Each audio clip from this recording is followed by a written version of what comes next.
"Aye, Fairy, you'll have to resign yourself to being a highwayman's wife. Sounds like an adventure." Farah stared mutely at the man looming above her with disbelief, while memories stole through her bones like a soul lingering in a graveyard. Dugan's earnest dark eyes, alight with love, possession, and tender vulnerability, glowed at her through the obscure veil time cast on all reminiscences. How romantic the prospect had seemed when they were children, without the understanding of reality to temper their exuberant dreams of the future.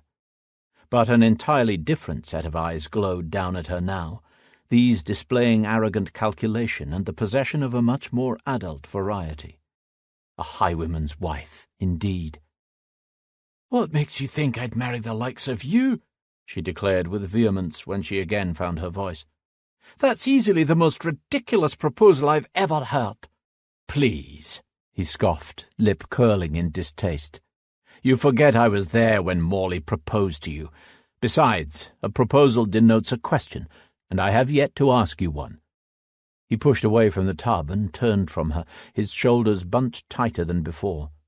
"I informed you that you'll marry me, and marry me you will." Farah squelched the childish impulse to splash him with water.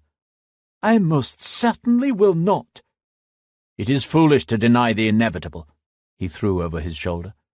That did it. Farah stared daggers at his broad back, knowing they were sharp enough for him to feel them, even though he faced the windows.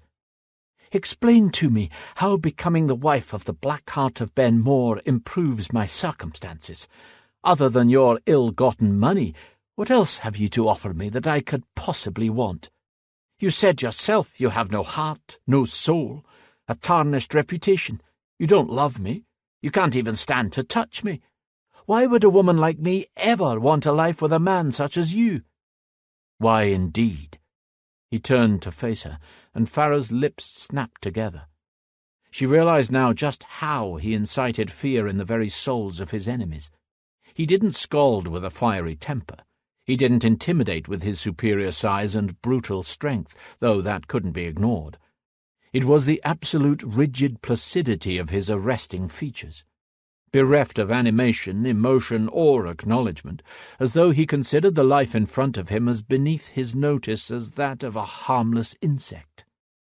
He'd be as likely to pass you by as he would to crush you beneath the sole of his boot and not even bother to scrape you off into the gutter.